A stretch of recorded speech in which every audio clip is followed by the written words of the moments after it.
Hi, it's Todd of Todd's Workshop here, and today I've got Nick Jeffries, Master Armourer from Netflix's The Witcher. And this is going to be quite a thing, because I have made a load of the stuff that has been on The Witcher, Nick has commissioned me to do it, you've all seen it, and now we're going to talk about it.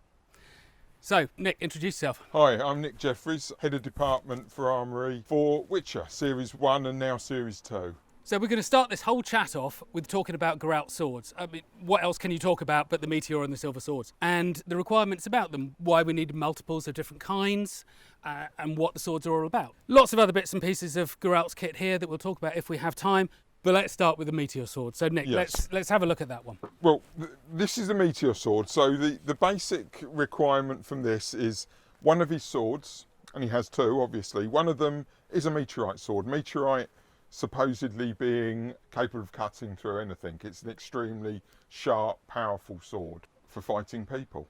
But not monsters, because that's the thing about monsters, or some monsters, it takes silver to kill, doesn't it? So you can fight some monsters with this, and you can obviously chop pieces off. If you chop enough pieces off, I'm sure it'll get close to killing it. Now, when we're talking about the use of metals in swords, most people don't really know the difference between steel and silver, for instance, if it's shiny. But there is actually a colour difference if you're used to it. So we could have done this just as polished steel, but they weren't. They're actually genuinely, these are silver-plated steel swords. So they are real weapons, and that was something that Nick and I were both really keen to do, is to make these as real weapons that would have been used had this parallel universe existed. You could call it is a prop sword, but I want it as constructed as least like a prop as possible. These get a tough life, so you can't beat doing it for real. You cannot beat making it real. Because of course this ended up in a lake, didn't it? The Silver Sword, first time round. The sword spent a couple of days being slashed through debris-laden water, and all the marks on the blade then obviously penetrated through the silver layer into the steel below it, and we got lots of rusty lines on it that had to be redone. But repair is a constant thing to us. I think my philosophy as well is really very, very much that the subconscious mind has a big part to play in what you're seeing. And so Joe Bloggs out there might not know anything about swords, he might not know all the geeky stuff about centres of gravity or points of balance or distal taper or whatever, but he or she is aware of what looks right and what feels right. And if it doesn't look right, even on the subconscious level under there, it's telling them that it's not right. And a sword is not just an object that looks like a sword. It is a working tool. No, absolutely. It needs to feel like a sword. It needs to feel like something you can use. And that's a very good point about the subconscious. That is why I don't have anything machine made, as in I don't have anything CNC'd. Everything I have through the series is a unique manufacture for the Witcher world. And that's where I've come from, because my background is in weapons making, in historical reproduction stuff. And this is just from a history that has never existed. That's all it is. They're still real. Absolutely. You could argue, well, there's a mixture of dates in there, that, there's a mixture of looks, but it all has a reasoning. The tips, for example, there's an easy answer to tips on swords. We have to copy these in rubber. If we put a long, slender, tapering tip, that is very difficult to then make rubber without it snapping off every time. And also, a hard rubber spike is still a hard rubber spike. It's not as nasty as it being a steel spike, but it's still, a point. So we have to bring that in as much as possible. Yeah, one of the comments, of course, is that this is a really short blade for a two-handed grip. And it is. There is no mistaking that. And that's something that is very difficult for us to get around in the film industry, is that we want Geralt to be able to use his swords in different ways. And if he wants to use it with two hands, well, so be it. But if the grip doesn't allow you to do that, you've painted yourself into a corner. Absolutely. And if we use too big a blade, we're then in the problems with the distance between ourselves. It'll be more difficult to get that wide shot. It'll have to be further away. Plus the set, you'll hit bits of the set easier. Fundamentally, it has to work on set. May I borrow that one there, the one that's actually been used. This is one of the Blaviken swords. So it's a bit tired, that one. Yes, it's a bit tired, as you can see, but this was actually used in the Blaviken fight, one of many that get into this condition. We had 15 hard swords and 4 soft swords standing by, as well as both hero swords. So we had approaching 20 swords just for Geralt. And then, of course, we might have something where it's threatening his eyes or something like that. We go to a soft. So we could easily use 3 or 4 different swords in that fight. However, every time we repeat that, we might have a sword looking like this. Yeah. So we need to start it with a new one and so on. So you can see why we need the quantity. Yes. We're wearing them out very quickly. Tell you what we haven't actually mentioned is the difference between hard, soft and Yeah. real. So I'll just show you here. So we have this sword here. It is a real weapon. Everything about it except for the edge, which is just slightly blunted, but not very blunt, so it looks sharp on camera. Everything else about this sword is a real sword. Then we have a hard rubber. So we take that and we mould it in a polyurethane with a carbon fibre rod down the middle, and you end up with something that looks very much like a sword. It's artworked and painted brilliantly by the company that does these, and you end up with something that you can have a sword fight with that is not going to overly injure people if something goes wrong. But I can tell you now, if that hits me hard, I am going to regret it. But then you have the third kind of sword, which is a soft rubber. And so this one is flexible, just like the hard ones are, but this time you can see that the edges actually do flex.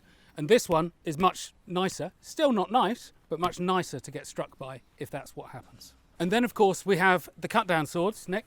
So those are basically the rubbers which have been cut down for the fight scenes. This illustrates the point well. This is a visual effects sword, and it has the tracking markers still on it, which frame by frame visual effects can lock the blade back onto it and put it back into the fight.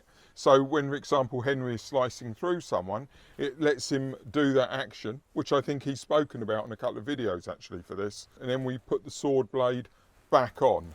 So it just gives us a lot more options and makes it look much more realistic. It's the sort of thing that now is just very, very easily possible. Yeah, absolutely. 20, 30 years ago, that would have just been mind-blowing. Absolutely. For stabs, we used to use retractables Yes. and such like, which are a collapsing blade with a spring in there, so it springs back out when you withdraw Hopefully. it back out. That's the problem, hopefully. If you get blood, fake blood on them or anything else, they have a tendency to stick. And of course, a retractable sword that sticks is not a retractable sword, it's a sword. And it causes the problems that you would imagine it does. So you always had to wear body armour, didn't you? Yeah, you underneath, need a plate, in stab case. plate, absolutely. You know, so they were not very easy to do. Nowadays, we either do it with a plain sword like this, just to cut off for the slashes. If it's a stab, what we may well do is we have collapsible telescopic 6mm with a larger button head on them that we set to the original length. So we would cut this sword down, for example, to there. We would have on the back here a collapsible, I want you to think of the word, imagine it like a car aerial. Again, it isn't, but imagine that it was with a button on it. We would set it to that length. So then you get two things happen for a stab. First of all, the stab has some effect on the material. Yeah. So you can actually see a result on the person. Also, it's a straight stab. What can happen when people stab without anything is you get this lateral and then that throws everything movement. to rubbish. It just looks weird on the visual effects. They really struggle. It gives them 20 times as much work to try and stabilise it, where we can simply make it a straight stab. Now, the two swords are different, but they're basically the same sword. They fit the same profile. So the actor can learn to use one and he learns to use the other. He doesn't have to think, oh, it's a totally different weight, balance, length, width of sword, which makes his life easier, makes our life easier. It makes designing and building the sword carrier easier. And the back scabbard, of course. And the back scabbard. I mean, I can't remember from the first series if the silver sword ever went in the back scabbard or not. But the bottom line is, even if it didn't, you're future-proofing. And, yes, you are. And just because there's nowhere that you can see it in the script doesn't mean on the day the director might go, oh, can we put that in there? I've done this for a long time. So if I can make it work, if I can say to the director or the first AD or whoever, when he asks me a question, oh, well, could you do that? If I can just go, yeah, we can do that. Everyone goes, fantastic, and just gets on with it.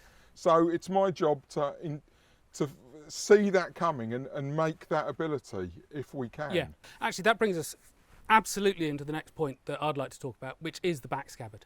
Right. And that forward seeing only works to a point, because sometimes curveballs come in. Yeah. So we have the legendary back scabbard, which this is a very tired, very beaten up one that has really been through. It's seen some action. Seen some monsters, this one. Yeah, it has. But what was really important to both you and me through this is to make it functional. And the thing about back scabbards is they weren't historically used in medieval Europe anyway. And so it's a hard start point. And the reason they weren't really used is they're very difficult to make them work properly. Yes. But it like with certainly everything, is. Yeah. but like with everything else, we wanted this to be a real thing, and so we spent a lot of time actually trying to make this thing function. And so we have this little hinged panel on the top here, and so the sword goes in, and as you draw it, obviously your arm, the whole body mechanics don't Yes. work anymore. No. And so you have to move your arm down like that. But the scabbard is fixed to your back, so the Absolutely. scabbard can't rotate up. So this little section of the scabbard does.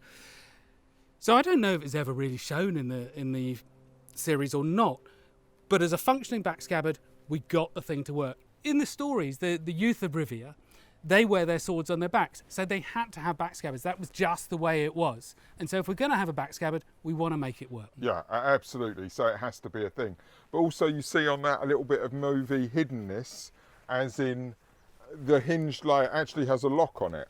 So this locks the hinge in place to stop the sword moving about. Were we ever to get to the point of drawing it, we would remove that locking stud, and then it has the hinge and able to do. Yeah. So there was quite a bit of work in that, but I'm sure you and I remember this well. yeah, very Nick. well. It was a well. difficult couple of days. We arrived on set with the scabbard for day one, and we fit it on Henry in the morning. We get it to fit. It arrives on set.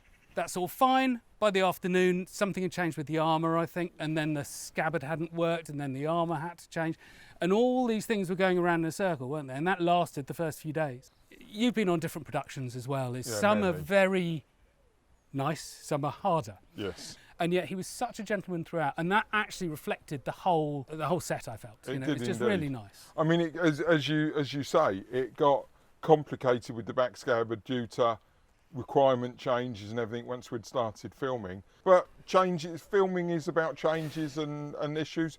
Filming is about coping with things. I think And there's a big that's misconception as well. I often hear it said that filming is really chaotic and it's full of really flaky people. It's not. It's absolutely rammed full of professionals who know exactly what they're doing. But the problem is if one link in that chain changes for whatever necessary reason, that can knock on right down the list. And it means that suddenly I have to go out to Hungary at an hour and a half's notice for 6 days when there was never that intention. Oh yeah, certainly. I think that I think if you're saying about film crews, especially for those in the higher positions in all the different departments, is a problem solver. You cannot go, oh, I don't know how to do that. I can't think. You have to come up with an idea. There's an answer to a degree always in there, and our job is to strive to find that. Yeah, and the back scabbard is an excellent illustration of that. Henry was the soul of patience while we pulled him about, poked him with things, measured him, cut bits about on him and everything. So obviously Geralt has a few other items. He has his boot dagger, of course. It's a non-traditional, obviously medieval style, but there's nothing in there that couldn't have been. Yeah. It's small, it's thin, it's hideable. Built in a couple of catches here just so it gives it a bit more versatility. It's small enough to appear from anywhere. Appear off his ankle, appear off his wrist, appear from his side, wherever. So it's... Can I just borrow that Of a sec? course Because you you can. mentioned the catches on the side. I'd completely forgotten about that because I'd made this a year and a half ago, 2 years ago now. But this is really interesting that you've got these little tiny groovy cutouts here, which on one level you go, well, that's just stylistically interesting. Well, fine. But on the other, if you take that sword there, Nick. Yes. Not that you are going to defend yourself with a dagger like this against a sword like that, but against another blade. So if you come in, that slides down the blade, but actually what it does is it catches the blade there and it stops it then skidding onto my knuckle. So they do actually have a little purpose, and it's these sort of things that we think about as we're building these weapons, these props. It's not just there for no reason at all. Absolutely. You know. Absolutely. It has a little bit more use to it if that's needed. Then of course the other item is his chain. Yeah. Real and rubber. So this is the Geralt Witcher chain that he uses against the Striga. This is the real chain and this is the rubber. The wonderful thing about this chain is it's dismantleable. So we can easily add reel to rubber to reel, whatever we need to do, this does it. We can have any length of it, We can have any type of it. So that's fundamentally a silver chain, Absolutely. and it is good against, in that case, striga. You can wrap them with silver. It burns into them, causes them weakness, discomfort, pain, whatever. But unfortunately, as we saw with striga, some monsters are angry enough just to break it apart when they come. Some monsters are more monster than others. Now, yeah. as a nice little touch with this, what I did was we have some armoury wolves, particularly for Geralt. So the chain ends, for there I made a pair of chain ends that actually have the wolves on them. So the little wolf head. That's it. Decal. If you watch very carefully, you can just see them. It's hint of wolf head on it, a running theme for us on some of Geralt's equipment. So it's not the only thing that has this in it. I could tell you a lot more about that, but I'm not going to. So yeah. So there you go. Nick, thank you so much for coming down and bringing all these props that we can talk about. I mean, most of this is stuff I haven't seen for quite a long time, actually. But anyway, really enjoyed talking to Nick today and talking about Netflix's The Witcher. And if you haven't seen it, I mean, for goodness sake, go out and watch it. I mean, what are you doing? But anyway, join us again in the future for another session talking about different aspects of The Witcher with different props. Thank you.